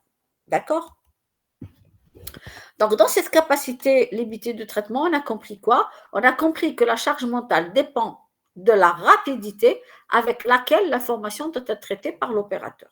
Donc, si les informations arrivent trop rapidement, eh ben, on ne pourra pas. C'est pour ça qu'il y a d'autres modèles qui se sont appuyés pour évaluer la charge mentale en termes de relation entre le temps requis pour le traitement de l'information et le temps disponible. Et là, on pourrait reprendre l'exemple de l'examen. Le temps requis pour le traitement de l'information, si c'est 4 heures pour traiter toutes les questions, et qu'on vous donne que 2 heures, le temps disponible est de 2 heures, vous ne pouvez pas. Votre cerveau va se retrouver coincé. J'ai 4 heures normalement. Le sujet, mais je t'ajoute soya pour que je puisse réfléchir de quoi il s'agit. Je vais faire appel à ma mémoire pour que je puisse choisir la réponse adéquate et optimiser mes chances d'avoir une très bonne note. Mais si le temps disponible est de 2 heures, vous allez choisir de sélectionner soit les questions sur lesquelles vous allez répondre, soit vous allez sacrifier, vous allez faire trop vite pour mettre le maximum de réponses. Et quand vous allez revoir votre copie, vous dites, ah oui, j'ai pas dit ça, oui, mais je le savais, mais je n'ai pas pu, j'avais pas le temps. Votre cerveau était limité, et c'est vrai qu'il n'avait pas le temps. Vous lui aurez laissé le temps à sa capacité, il aurait bien répondu. Vous avez restreint le temps, les informations sont trop difficiles à gérer, et ben, le temps requis était trop important par rapport au temps disponible. Il y a surcharge mentale, il y a effort supplémentaire à fournir pour pouvoir passer son examen et le réussir. Donc, elle est définie aussi, cette charge mentale, comme étant le niveau d'effort mental exigé par la tâche. Et là, du point de vue de la charge mentale, cela dépendrait de la capacité attentionnelle ou des ressources attentionnelles investies dans l'accomplissement de la tâche. C'est-à-dire qu'il y a surcharge quand les capacités attentionnelles investies seront dépassées. C'est-à-dire votre capacité attentionnelle opérationnelle est dépassée et vous allez faire appel à la capacité attentionnelle de réserve. Donc, vous allez épuiser vos ressources attentionnelles. Vous allez pouvoir faire face, tant bien que mal, mais au bout du compte, vous pourrez arrêter puisque vous ne pourrez plus. Donc, de ce point de vue, la charge mentale dépendrait de la fonction de la capacité attentionnelle investie ou des ressources attentionnelles investies dans l'accomplissement de la tâche. Si vous avez tout investi, vous serez débordé rapidement. Si par contre, au contraire, votre capacité attentionnelle requise est en réponse avec votre capacité opérationnelle, vous allez être zen, vous avez ce qu'il faut, vous avez les ressources qu'il faut pour faire face aux informations. Sinon, non, c'est la capacité attentionnelle requise est très importante, et bien vos ressources attentionnelles vont s'amoindrir puisque vous allez faire appel même à vos ressources de réserve et vous ne pourrez pas traiter l'information. Qu'allez-vous dire à votre cerveau? D'accord? Donc, dans ce concept limité de traitement, qu'est-ce qu'on retient? Plus la tâche est difficile, plus la fraction de la capacité utilisée pour l'accomplir est grande. Il restera alors, comme je viens de vous le dire, moins de capacité de réserve pour accomplir, par exemple, une deuxième tâche. Et c'est l'hypothèse de la méthode, l'hypothèse de cette capacité limitée de traitement de l'information, elle est étayée par la méthode de la double tâche. On met en expérimentation un sujet, on le teste et on va lui demander de faire une tâche primaire et de faire une tâche secondaire. Donc, il a bien compris, son cerveau a assimilé l'information, il a une tâche primaire, il a une tâche secondaire. On lui dit, attention, la tâche, elle est prioritaire puisqu'elle est imposée. L'autre tâche, elle est fournie, la deuxième tâche, elle est fournie en supplément. La tâche primaire, c'est la discrimination des sons aigus et graves, c'est-à-dire qu'on va lui mettre un casque, il va mettre des sons aigus et des sons graves. Et on va lui demander, vous appuyez sur la pédale droite si vous avez un son aigu et sur la pédale gauche si vous avez un son grave, selon le son perçu. Il a compris. Le cerveau a compris, s'il reçoit un son aigu, c'est la pédale de droite. S'il reçoit un son grave, c'est la pédale de gauche. Et attention, c'est cette tâche qui est primaire. La deuxième tâche, on va lui demander d'écrire un texte libre. Donc, tant que la tâche primaire n'est pas trop rapide, il est en train d'écrire, on lui envoie un son aigu, il appuie sur la droite, on lui envoie un autre son aigu, il appuie toujours sur la droite, arrive le son grave, il appuie sur la gauche, et ainsi de suite. Il arrive à continuer d'écrire. Pourquoi il continue d'écrire?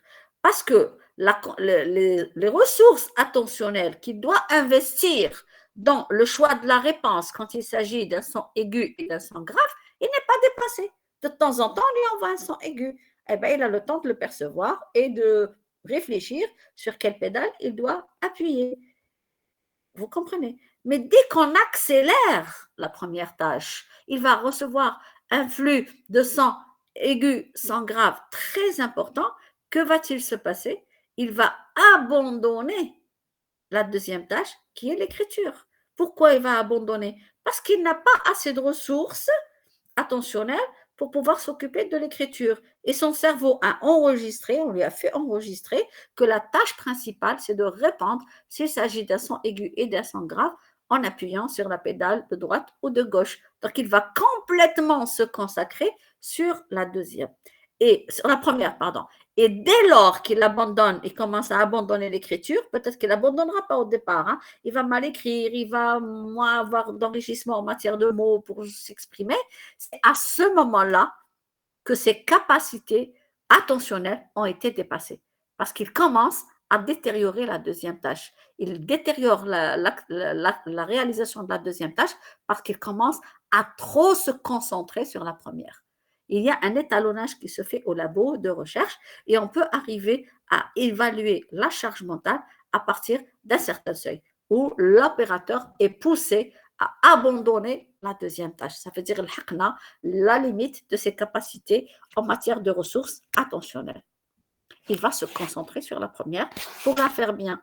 Mais même en lui laissant qu'une seule tâche, si j'accélère encore davantage, à un moment donné, le cerveau va dire basta, je n'arrive plus à percevoir le son aigu du son grave. Il va être fatigué, il ne va plus devoir répondre à ses sons. Donc, il va rater peut-être des sons aigus, il ne va pas appuyer, il va percevoir un son sur deux, un son sur trois, c'est-à-dire la tâche principale pourrait aussi se détériorer. Pourquoi? Parce que là, au-delà de ses capacités attentionnelles opérationnelles, il a épuisé dans les capacités attentionnelles de réserve. Ce qui est donc un signe de saturation, donc de fatigue mentale.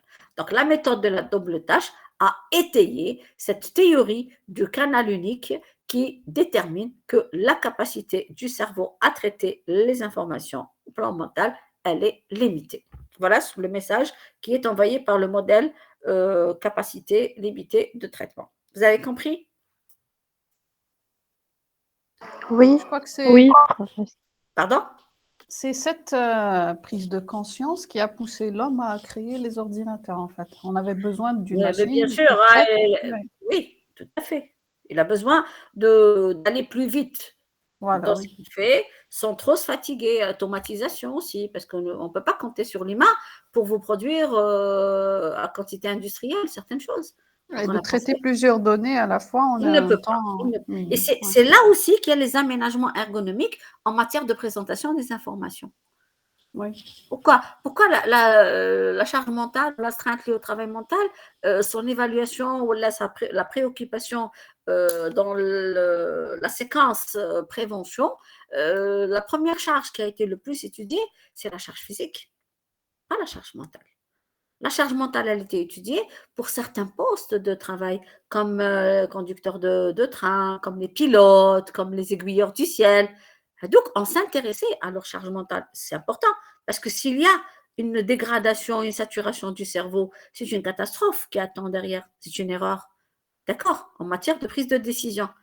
Donc, on a commencé à améliorer ces postes pour pouvoir diminuer leur charge mentale, pour qu'ils puissent éviter cette saturation et éviter les erreurs qui vont être engendrées. Vous avez bien fait de dire qu'avec l'avènement de l'informatisation des postes de travail, de la généralisation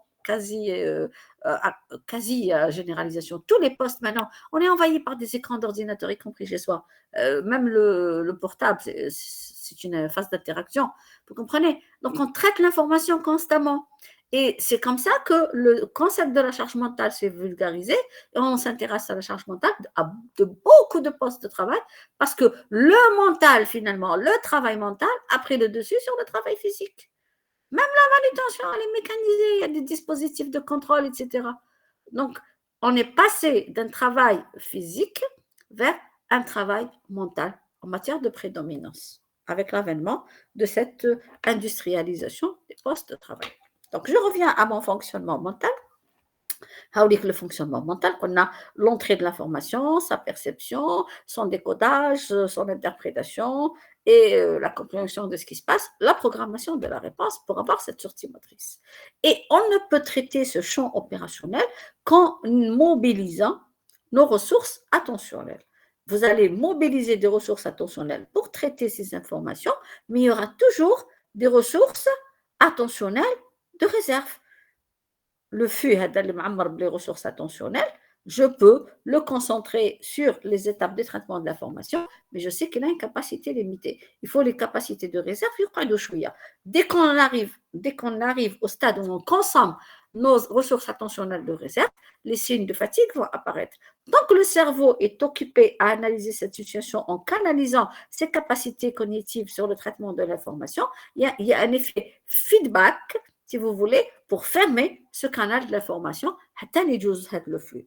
Il y a un processus qui est important, c'est celui de la mémoire. D'accord? Et là, dès qu'on a appris à traiter une information et à programmer une réponse, elle va rejoindre la mémoire. La prochaine fois, dès que je perçois la mémoire, l'information, et qu'elle est décodée, hop, c'est la mémoire qui va m'aider à avoir un choix qu'on a routinier. On l'appelle choix routinier parce qu'il est là.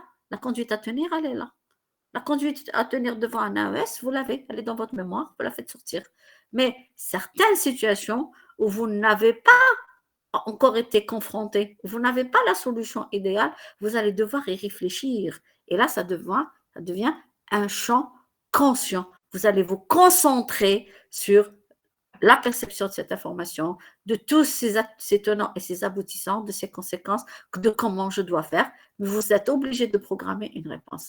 Mais une fois que vous avez programmé une réponse, ça pourrait être la bonne, eh bien, tant mieux. Ça pourrait être une mauvaise réponse. Vous allez mettre au point, mettre dans le tiroir mémoire ou dans l'armoire de la mémoire cette information. La prochaine fois que vous allez voir cette information, nous allons rapidement faire un choix routinier. Donc voilà, l'allocation des ressources attentionnelles et le traitement de l'information qu'on a, c'est une capacité limitée. Pourquoi? Parce qu'on ne peut pas indéfiniment investir ou mobiliser nos ressources intentionnelles. Nous ne pouvons pas faire trop appel à la mémoire non plus. On va être très vite épuisé et on ne pourra pas traiter l'information. Donc le processus va s'arrêter. Pour traiter l'information, il faut mobiliser ses ressources attentionnelles et faire appel à la mémoire. Mais pour mobiliser les ressources attentionnelles, le cerveau doit être activé. Pour être performant, le cerveau doit être activé.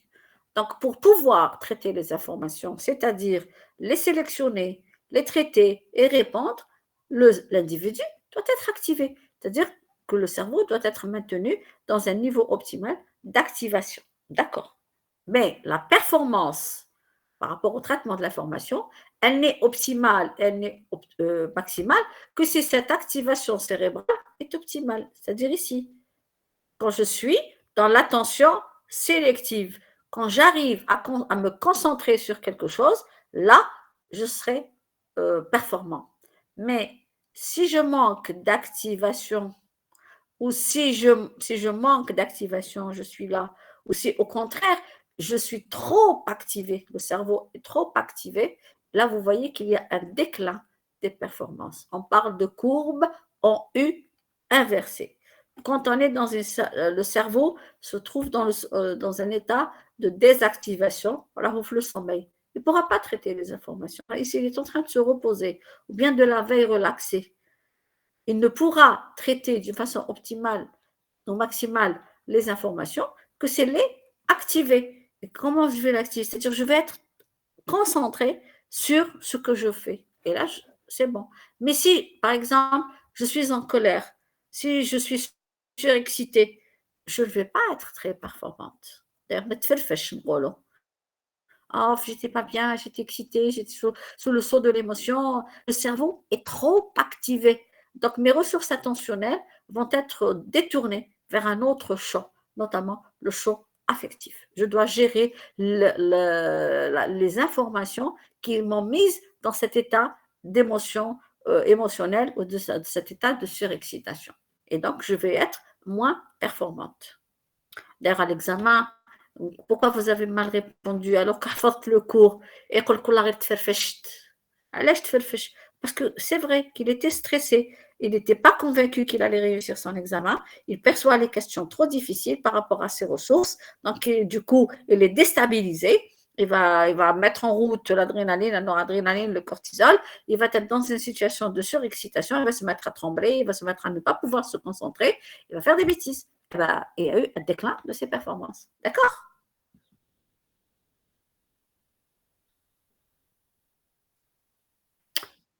Très bien. Donc, quand il y a un excès d'activation, comme je viens de vous l'expliquer, ou un déficit, cela va diminuer la capacité de traitement. Et la zone optimale, elle est entre des exigences de la tâche, des facteurs environnementaux et des différences interindividuelles. C'est ça qui va faire que cette activation sera fluctuante. Par exemple, quand il y a une activité automatisée, elle ne requiert pas un niveau d'activation important. Donc, dans les travaux à la chaîne ou dans la surveillance, etc., le niveau d'activation, il est faible, la performance risque de chuter. Et plus la réponse est certaine, plus l'activation est restreinte. D'accord? La sous-activation peut résulter de la monotonie de la tâche. Quand il y a de la monotonie, c'est une tâche de surveillance ou là c'est une tâche répétitive et que le choix est routinier, rien ne stimule le cerveau, on est dans la sous-activation. Il y aura chute des performances. La suractivation également. La suractivation, quand il y a des stresseurs environnementaux, par exemple, comme le bruit, il y a aussi l'état émotif du sujet. Eh ben, le sujet sous l'emprise de la peur, comme je viens de vous l'expliquer, il est capable de prendre des décisions totalement erronées qui vont conduire, par exemple, à un accident. Donc, gardez en tête une chute de performance quand il y a une suractivation et une chute de performance quand il y a une sous-activation. D'accord? Donc, dans le problème de la charge mentale, c'est quand il y a une surcharge, ce n'est pas bon. Quand il y a une sous-charge, ce n'est pas bon. L'idéal, c'est de rester dans cette zone d'activation, pouvoir, dans la situation de travail, fournir les informations nécessaires pour que le cerveau puisse être attentif au traitement de ces informations. Si l'on a trop ou si elles sont compliquées et si l'environnement est inconfortable, eh ben, il y aura une suractivation du cerveau. C'est au contraire, donc, chute de performance, c'est au contraire, c'est monotone, il n'y a pas assez d'informations, il y aura une sous-activation et là aussi, il y aura chute de performance. D'accord? Donc, on a besoin de nos ressources attentionnelles pour traiter les informations. Nous avons besoin de la mémoire pour développer des choix routiniers et nous avons besoin d'activation du cerveau pour pouvoir justement concentrer ces ressources attentionnelles sur un champ opératoire et pouvoir le traiter. S'il y en a trop, ce n'est pas bon. S'il y a trop peu, ce n'est pas bon. En matière de charge mentale. Maintenant, avec cette introduction concernant le traitement de l'information et la capacité cognitive dans le traitement de l'information, quels sont les facteurs de la charge mentale? Et vous pouvez les deviner, nous en avons parlé tout à l'heure. Donc, qu'est-ce qui va faire surélever les contraintes ou les sollicitations? Donc, tout facteur dans la situation de travail qui peut contribuer à diminuer la capacité totale de traitement ou augmenter la difficulté du traitement à faire sera considéré comme un facteur potentiel de charge mentale. C'est-à-dire le facteur de charge mentale, soit c'est un facteur qui va diminuer ma capacité de traiter l'information, soit augmenter la difficulté du traitement de l'information. C'est pour ça que nous avons dans les facteurs de la charge mentale les facteurs qui caractérisent la nature de la tâche, on l'a vu tout à l'heure, c'est la tâche elle-même. On a l'aménagement du poste, on a les conditions d'environnement physique et l'environnement psychosocial, j'en parlerai la prochaine fois, et la capacité de traitement individuel. Ramnik, les axes sur lesquels on peut retrouver l'ensemble des facteurs de la charge mentale. Les facteurs qui caractérisent la tâche, les facteurs qui caractérisent l'aménagement physique du poste de travail, les conditions d'environnement physique et la capacité de traitement individuel qui, elle, on a vu, dépend de certains facteurs. Donc voilà, je les ai donnés tout à l'heure. Tout ce qui est facteur de charge mentale, c'est un facteur qui peut augmenter soit les sollicitations, soit c'est un facteur qui peut diminuer les capacités et rendre le traitement de l'information difficile. Et ces facteurs sont en rapport avec la tâche, le poste de travail, l'environnement et pour les capacités, pour faciliter ou pour rendre difficile le traitement, cela dépend de la capacité de traitement de l'individu. Nous allons voir les facteurs qui peuvent diminuer cette capacité ou interférer sur la capacité de traitement. Donc, et facteurs de charge mentale, tout facteur qui va entraîner une sursollicitation, d'accord, en matière de traitement de l'information. Donc, ce qui contribue à diminuer la capacité totale de traitement ou à rendre difficile le traitement lui-même.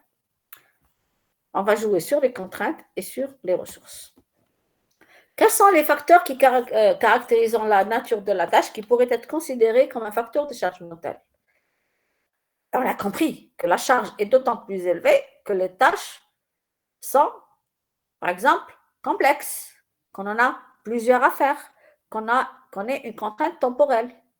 D'accord? Maintenant, on les énumère. Je sais que la charge mentale qui te coule, la tâche, quand elle est compliquée, la charge mentale va augmenter. Parce que je vais me concentrer beaucoup, je vais investir et mobiliser des ressources attentionnelles, la mémoire théorique, pour pouvoir résoudre la situation. Donc, quand je peux faire plusieurs choses, plutôt quand on me demande de faire plusieurs tâches en même temps, c'est un facteur de charge mentale. Donc, quand dans mon travail, on me demande de faire plusieurs tâches en même temps, c'est un facteur de charge mentale. Parce que je vais devoir me concentrer sur plusieurs champs opérationnels, ce qui est difficile. Rappelez-vous la capacité limitée du traitement. Quand il faut agir en temps limité, la contrainte temporelle. Je vous ai parlé tout à l'heure du temps requis pour exiger une tâche et du temps disponible. Quand le temps disponible n'est pas important, quand il y a une différence entre le temps requis et le temps disponible, là, je suis obligée de prendre sur moi, de me concentrer 2 fois plus pour pouvoir résoudre le problème en très peu de temps. Il y a aussi les situations où on doit agir en adéquation temporelle, c'est-à-dire que votre action ne peut se faire qu'à un moment bien précis. Et là, en médecine, c'est clair. Par exemple, vous avez un problème d'urgence ou là, le malade est mis sous scope, vous avez plein d'indicateurs qui viennent comme ça dans votre cerveau et vous ne devez lui injecter telle ou telle drogue que si vous avez telle ou telle information. Donc, vous êtes sur le qui-vive, vous attendez l'information, dès qu'elle se déclenche, vous devez répondre. Ça, c'est une adéquation temporelle. Il y a aussi les tâches qui font fréquemment appel à la mémoire. C'est un facteur de charge mentale. Parce que faire appel à la mémoire, ça fatigue beaucoup. Quand on travaille aussi sur une représentation mentale de ce qui est à faire, le chirurgien qui connaît très bien l'anatomie au plan théorique, donc il connaît la forme de sa thyroïde, il connaît les nerfs, il connaît les artères, les vaisseaux, artères et veines. Donc il a une représentation mentale théorique qu'il a mémorisée.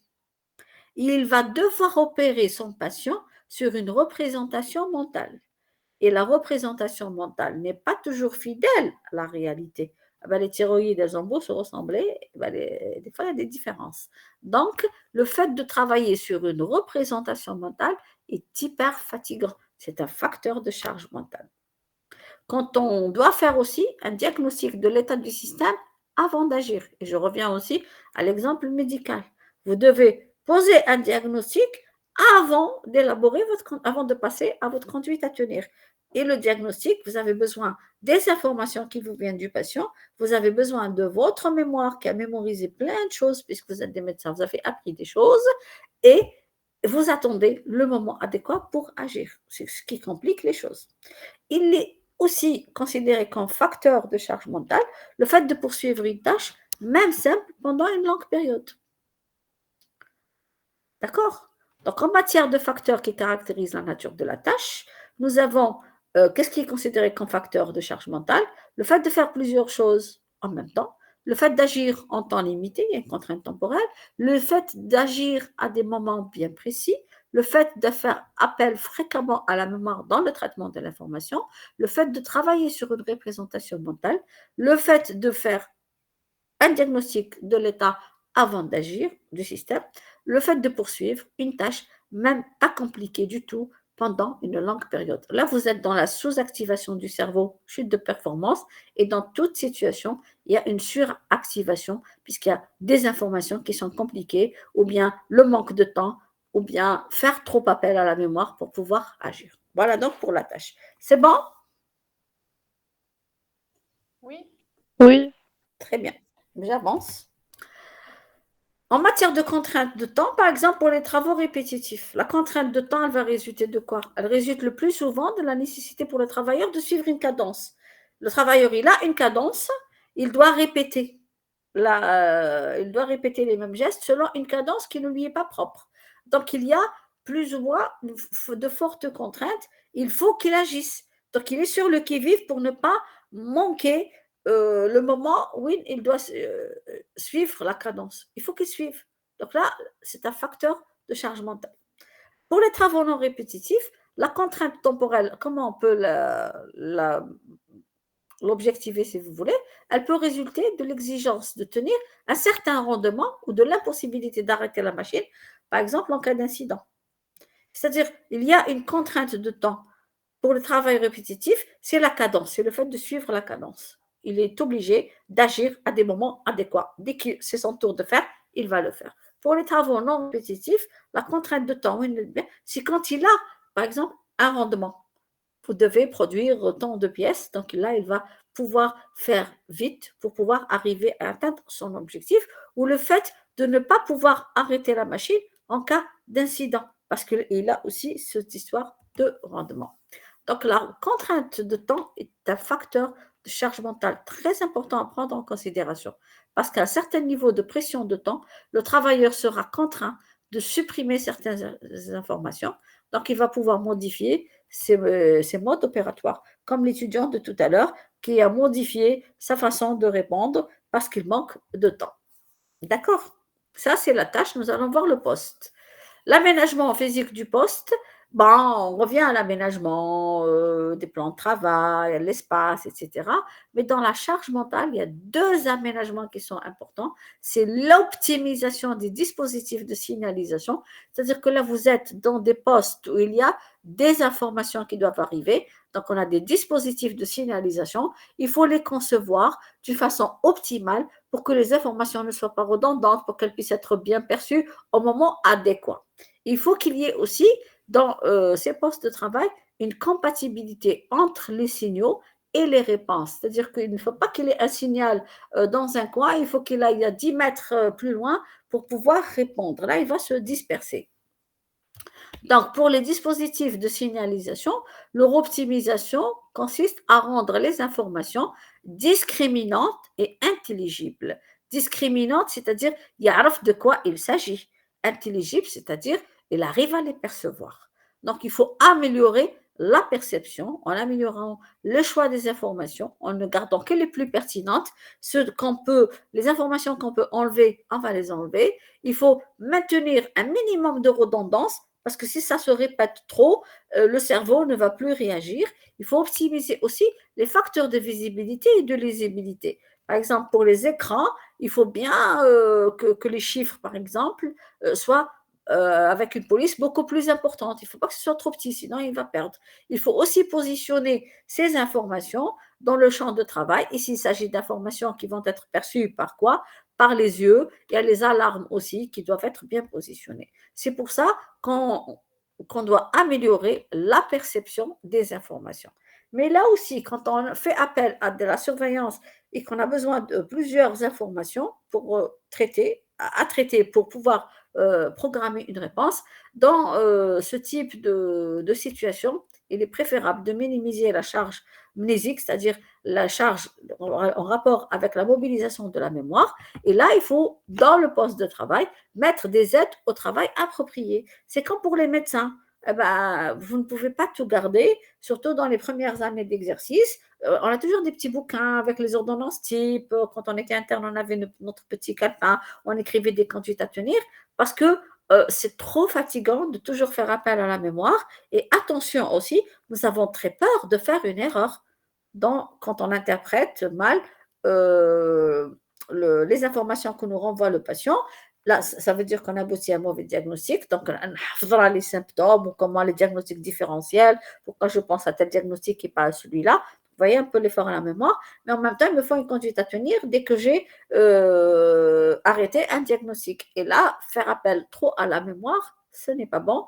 Il est conseillé d'avoir toujours un aide-mémoire à côté pour pouvoir le consulter, y compris pour les symptômes, pour le diagnostic, y compris pour la conduite à tenir. Donc, pour les aiguilleurs du ciel, etc., c'est pareil, quand ils ont plusieurs écrans à surveiller, il faut que les informations, il faut garder que les plus pertinentes, il faut éviter les informations qui se ressemblent, il faut que ces informations soient visibles et lisibles, il faut qu'elles soient bien positionnées par rapport à leur champ de travail pour qu'ils puissent les interpréter correctement et pouvoir répondre correctement. Et s'il y a trop d'informations, il vaut mieux qu'il ait des bémols, des aides de mémoire à côté pour qu'il évite de faire appel à la mémoire.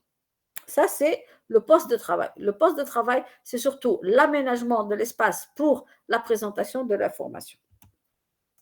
Les conditions physiques, vous les connaissez. L'ambiance sonore. L'ambiance sonore, c'est une information qui arrive au cerveau. Au début, c'est une information qui a un effet activateur. Comme il y a un effet activateur, donc il y a une élévation de la vigilance et du coup, une augmentation des performances. Mais cette information, avec le temps, elle va devenir une information parasite, puisqu'il y a des informations plus importantes qu'elle. Et là, l'information de ce qu'on doit faire dans une ambiance bruyante va faire qu'il va y avoir un déclin de la vigilance et par conséquent une dégradation des performances. L'éclairage, comment est-ce qu'il influe sur la charge mentale? Oui, parce qu'un mauvais éclairage aura des effets sur la performance et la fatigue. Déjà, vous allez mal percevoir les informations, mais en plus, l'activation du cerveau pourrait aussi en retentir et par conséquent la performance. Et c'est aussi un facteur d'accident de travail, donc le travailleur ou l'opérateur a tout le temps peur. L'ambiance thermique, là aussi, les écarts de température de confort, soit un excès de froid, soit un excès de chaleur, vont entraîner au départ une phase d'activation, mais après, il y a une baisse de performance. Le cerveau n'arrivera pas à suivre, à être activé.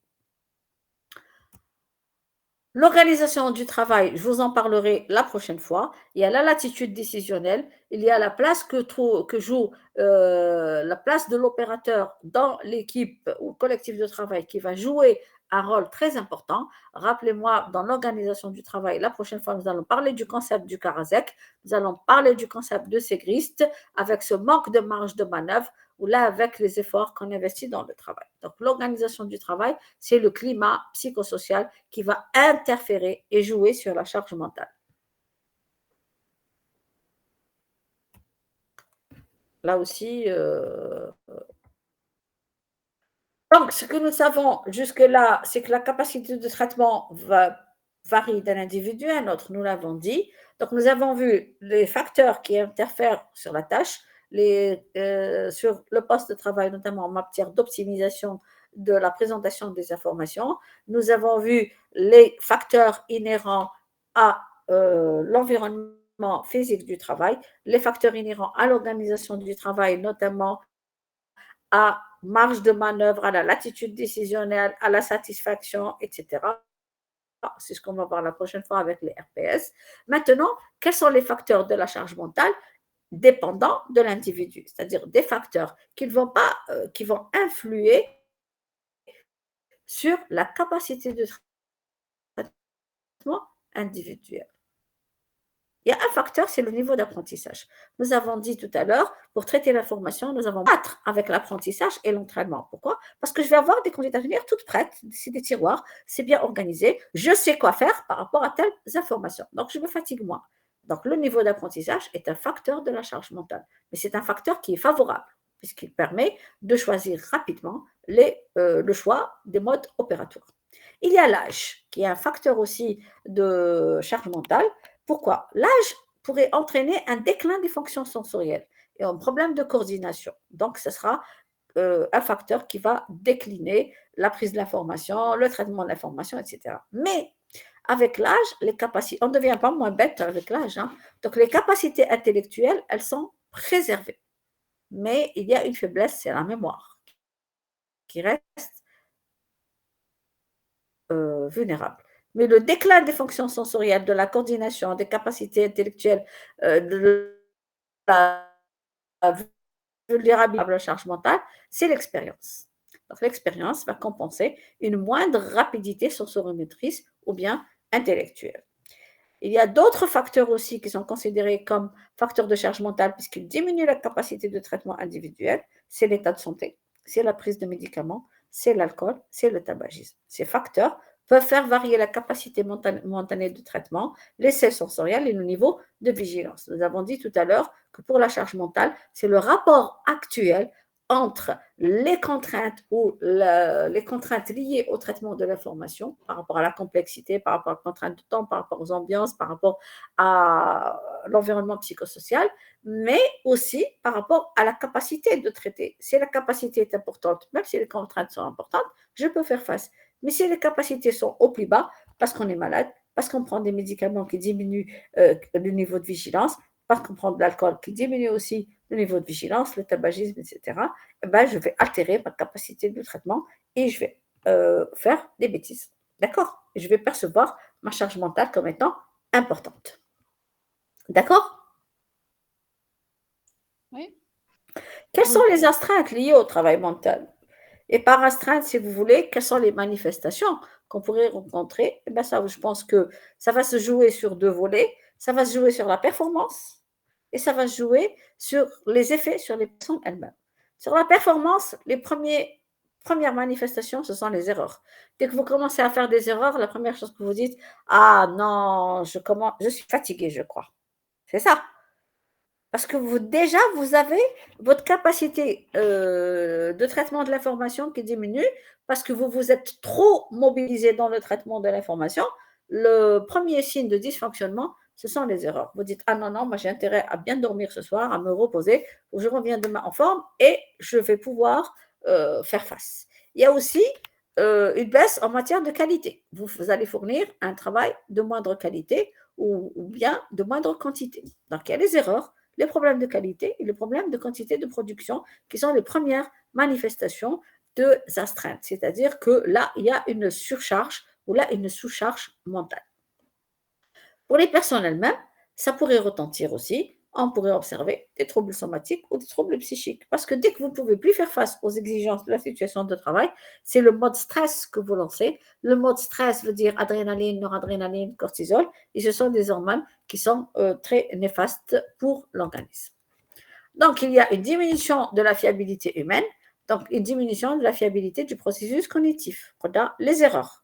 Les erreurs peuvent se situer dès la perception. Vous vous trompez déjà d'information, donc votre comportement, votre réponse sera fausse. Parfois, non, vous avez bien perçu l'information, mais vous avez mal jugé ou mal raisonné l'information parce que vous avez saturé votre capacité de traitement. On l'avait dit tout à l'heure, il y a une saturation, donc il y a mauvais traitement de l'information. Au plan personnel, physique et mental, nous pourrons observer des symptômes pathologiques, tels que les troubles sensoriels. On a surtout une fatigue des organes des sens, notamment les troubles visuels. Pourquoi?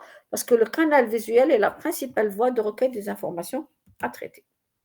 Il y a aussi les troubles musculo-squelettiques, d'accord, qui sont dus au maintien prolongé de postures rigides. Pourquoi? Parce que quand vous êtes concentré sur votre travail, vous avez tendance à ne pas bouger.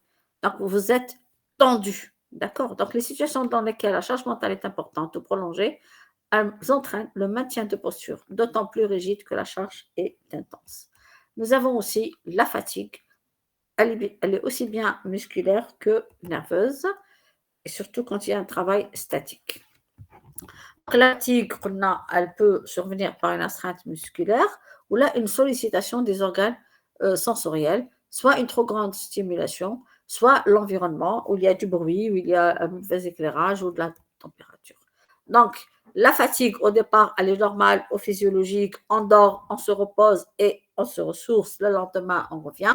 Mais après, la fatigue passe à la chronicité et on n'arrive pas à maintenir un bon niveau d'activation et ce sera trop difficile. Ce sera au prix d'un effort accru de volonté. Vous allez faire appel à vos ressources de réserve, à votre capacité de travail de réserve pour un temps, mais après, vous allez vous fatiguer et vous allez vous surmener. Et ce sera l'épuisement. Et là, aucun repos ne pourrait apporter quelque chose. Donc, il y a une asthénie physique et mentale, modification de l'humeur, trouble du sommeil et même somatisation parfois. Qu'est-ce qu'on observe comme symptomatologie? On a les plaintes et comportements agressifs. Nous avons aussi des addictions à l'alcool et au tabac. Il y a les troubles du sommeil. Donc, les signes de souffrance sont les résultats, comme on l'a dit, du déséquilibre entre les contraintes en matière d'information, de complexité de la tâche et les possibilités de réponse de l'opérateur, c'est-à-dire le dépassement des ressources cognitives de l'individu. D'accord? Donc, c'est un peu les manifestations du stress qu'on va développer la prochaine fois quand on fera les RPS. Et vous allez voir, c'est pour ça que je vous ai dit qu'il y a un amalgame entre charge cognitive ou charge mentale et état de stress. Je détaillerai encore plus la prochaine fois parce que là, je pense qu'il y a trop d'informations qui arrivent à votre niveau. Mais je vais quand même brièvement vous donner les méthodes d'évaluation. Donc, on a ce qui se passe au cerveau, il est difficile de l'évaluer, mais n'empêche qu'il y a des méthodes indirectes qui peuvent nous dire un petit peu si on est en surcharge ou si on est dans des situations trop astreignantes pour l'organisme. Parmi les méthodes d'évaluation, il y a les mesures physiologiques, il y a les mesures de performance et les mesures subjectives. Donc, on a dit qu'il y a une distinction complexe entre la charge cognitive et la charge psychique. Donc là, dans la charge cognitive, il y a une sollicitation du cerveau pendant l'exécution du travail et je veux que vous me gardiez le traitement de l'information, la mémorisation et la prise de décision. Et ça, la charge mentale, c'est ça. C'est, quand on parle de charge mentale, on parle de la charge cognitive. C'est le traitement de l'information. Mais parfois, certains auteurs traitent de la charge mentale en traitant de la charge psychique, c'est-à-dire une charge qui est la conclusion de l'organisation du travail, de la qualité des relations professionnelles, des conflits, du harcèlement, l'absence de reconnaissance au travail, les cadences répétées, la gestion des dysfonctionnements et l'environnement de travail. Rappelez-vous pour ça, je vais reprendre d'ailleurs cette charge psychique la prochaine fois. C'est cette charge psychique dont on va traiter quand on fera des risques psychosociaux. Aujourd'hui, nous avons traité la charge cognitive, le traitement de l'information, en mettant en route, en mobilisant les ressources attentionnelles et les ressources attentionnelles et les ressources de la mémoire. Maintenant, pour les mesures physiologiques, les mesures de performance et les mesures subjectives, pour l'évaluation de la charge mentale, je préfère les garder quand même pour la prochaine fois. Je pense que je vous ai retenu assez longtemps. D'accord? D'accord, professeur. Donc, la charge mentale, c'est le traitement de l'information. Je sais que je vous ai introduit des vocables différents de ce que vous avez l'habitude d'entendre, traitement de l'information, capacité cognitive, etc. Mais par ailleurs, il y a interaction entre le cognitif, le psychique et la mémoire. Donc, parler de la charge mentale veut dire charge cognitive. Parler charge mentale pour certains, c'est traiter de la charge psychique. Certains, charge mentale égale charge cognitive plus charge psychique. Et je reviendrai la prochaine fois pour faire la part des choses. Et je reviendrai rapidement aussi la prochaine fois pour traiter des méthodes d'évaluation, mais rapidement. Parce que normalement, elle doit faire l'objet d'un TD, mais je préfère quand même en parler rapidement, puisque m'indique le 3e année de service. Donc, et j'ai peur que cette partie ne soit même dans le TD fait au niveau des différents services. Il ne traite pas de ce chapitre. Il traite de l'évaluation de la charge mentale dans... Oh là là, je suis de l'autre côté, pardon. Dans plutôt la capacité, dans la charge psychique. Dans les TD que vous faites, je ne sais pas si vous les avez fait encore ou pas, je suppose que non. Donc, la charge psychique, évaluation de la charge mentale, c'est l'évaluation de la charge psychique. Et on ne vous fera pas forcément l'évaluation de la charge cognitive. D'accord? Et on prendra le temps de faire les deux. Peut-être que je rajouterai une troisième conférence, la Malhaknash, si vous êtes d'accord. D'accord? Oui, pourquoi pas. Oui. Donc, comme charge mentale. Les ressources attentionnelles, comme classe. J'avais l'impression d'étudier de la philosophie. C'était pas. Oui, on est rentré un peu dans le cerveau. C'est pour ça que j'ai été doucement. Je vous ai donné le vocabulaire philosophique pour ensuite la deuxième séance qui portera sur la charge psychique. Vous allez mieux comprendre et on finira par une séance où on fera la part des choses. Je vous résumerai un peu les deux. Merci, non, D'accord, C'est la Inch'Allah, première merci. conférence et je m'attendais à votre réaction. Ne vous en faites pas. C'est pour ça que j'ai été doucement, gentiment. C'est pas quelque chose que vous avez l'habitude de manipuler, je dirais. D'accord? Je vous souhaite une bonne soirée, puisqu'apparemment c'est la soirée qui va commencer. Et je vous tiendrai au courant quand est-ce que je pourrai vous faire les deux. Je ne souhaiterais pas arriver à juillet, mais si je suis coincée, on y arrivera. Mais je pense peut-être le faire في سمانة العيد هذيك. Peut-être اللي كيديوها. حبيتوا نستناو juillet, moi ça ne me dérange pas. C'est quand vous voulez. D'accord? On se mettra d'accord, puisque c'est en visio.